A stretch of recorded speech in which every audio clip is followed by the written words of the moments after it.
हे hello everyone, कैसे हैं आप सब लोग। उम्मीद करती हूँ आप एकदम स्वस्थ होंगे, मस्त होंगे और अपनी पढ़ाई बिल्कुल बेहतरीन तरीके से कर रहे होंगे। चलिए आज का सेशन स्टार्ट करते हैं। सेशन स्टार्ट करने से पहले मैं आप लोगों से एक रिक्वेस्ट करना चाहूंगी कि अगर आप चैनल में फर्स्ट टाइम विजिट कर रहे हैं तो चैनल को सब्सक्राइब करना ना भूलें। अगर आपको आज का सेशन पसंद आता है तो इसे लाइक कीजिए, ज्यादा से ज्यादा शेयर कीजिए। चलिए स्टार्ट करते हैं।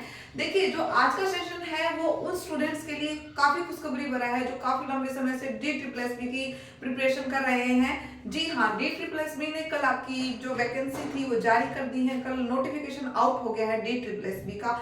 उसमें सबसे पहले किसकी वैकेंसी आउट हुई है? सबसे पहले वैकेंसी आउट हुई है आपके असिस्टेंट टीचर नर्सरी की, यानी कि जिन्होंने एनटीटी कर रखा है, जिन्होंने भी एनटीटी कर रखा है उनके लिए DSSB की वैकेंसी आ चुकी है। आज के सेशन में मैं आप लोगों के साथ डिस्कस करूंगी इसी के बारे में कि इसकी एजुकेशन क्वालिफिकेशन क्या रहने वाली है, आपकी एज लिमिट कितनी होनी चाहिए, आपके पेपर कितने होंगे, यानी कि इसका एग्जाम पैटर्न क्या रहने वाला है, इसमें सीटेट आपके लिए रिक्वायर है या नहीं है। चलिए स्टार्ट करते हैं। देखिए, सबसे पहले मैं बात करूं कि देखो वैकेंसी किसकी है? आपकी असिस्टेंट टीचर की है, असिस्टेंट टीचर नर्सरी की, असिस्टेंट टीचर नर्सरी की। उसके बाद अगर मैं बात करती हूँ टोटल पोस्ट कितनी है, पोस्ट भी काफी अच्छी है। टोटल पोस्ट कितनी है आपकी?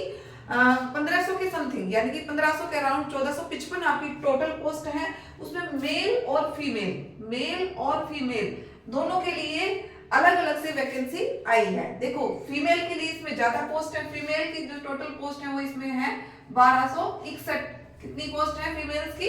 1261। और मेल्स की थोड़ी सी कम है, क्योंकि ऐसा माना जाता है कि जो बच्चे होते हैं प्राइमरी सेक्शन में, उनको जो फीमेल टीचर होती हैं वो ज्यादा अच्छे से पढ़ा सकती हैं। देखिए, अब इसमें मैं बात करूंगी आप लोगों के साथ एजुकेशन क्वालिफिकेशन की।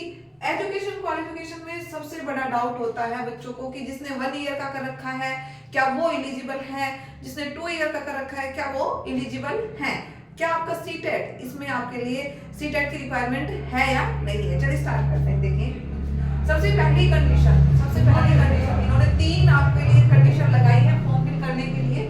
पहली कंडीशन, आपने सीनियर सेकेंडरी यानी कि 10+2 करी हो, कितने मार्क्स के साथ? विद 45% मार्क्स के साथ, यानी कि आपके 12th में कितने परसेंट मार्क्स होने चाहिए? 45% आपके मार्क्स होने चाहिए। ये किसके लिए है?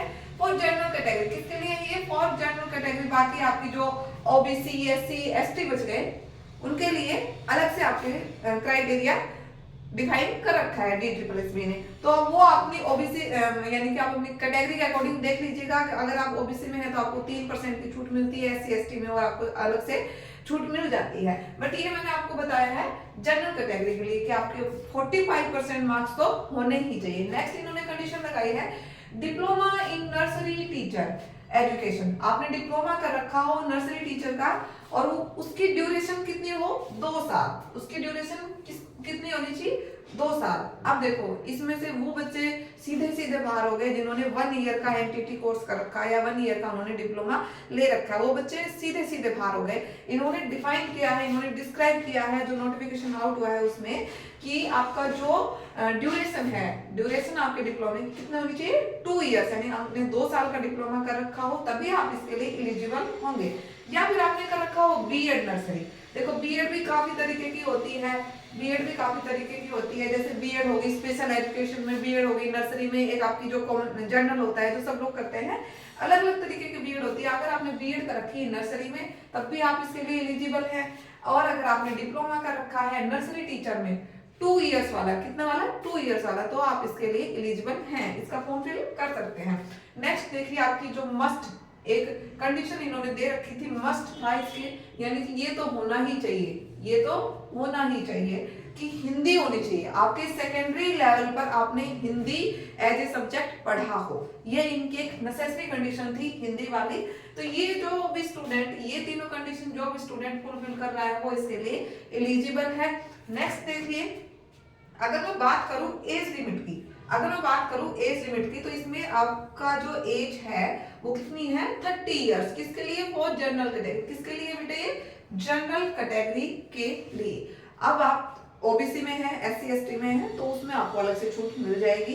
वो आपको नोटिफिकेशन में देखने को मिल जाएगा जब आपका फाइनल नोटिफिकेशन आएगा। अभी एक शॉर्ट नोटिस आया है कि उसमें आपको कितनी % छूट मिल रही है ओबीसी SC ST को, बट जनरल के लिए कितनी रहती है आपकी 30 ईयर्स। कितनी है आपकी 30 ईयर्स। देखो अब इसमें सबसे बड़ा पॉइंट आता है क्या इन लोगों के लिए, क्या एनटीटी टीचर बनने के लिए, क्या असिस्टेंट टीचर बनने के लिए सीटेट रिक्वायर है या नहीं है।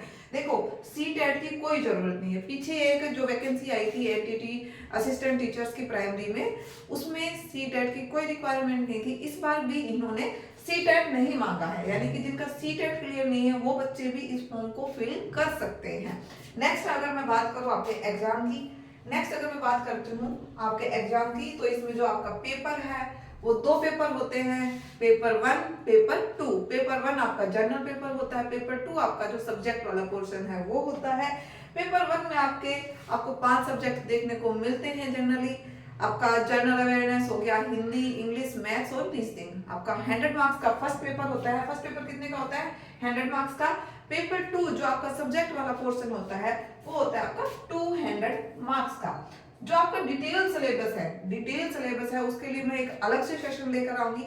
आज के सेशन में मैंने आप लोगों के साथ डिस्कस किया इसका क्वालिफिकेशन, जो मतलब बच्चों को डाउट होता है कि जिनके पास 1 ईयर का डिप्लोमा है या 2 ईयर का है वो एलिजिबल होंगे या बाहर होंगे, क्या होगा, उन सब के लिए ये सेशन आज का था। आई होप जो भी आपका डाउट था इस वैकेंसी को लेकर वो क्लियर हो गया होगा। फिर भी अगर आपका कोई डाउट रह जाता है तो कमेंट सेक्शन में कमेंट कीजिए। अगर आपको सेशन पसंद आता है तो इसे लाइक कीजिए, ज्यादा से ज्यादा शेयर कीजिए। चैनल पे फर्स्ट टाइम विजिट कर रहे हैं तो चैनल को सब्सक्राइब करना ना भूलें। आज के लिए इतना ही। Thank you so much.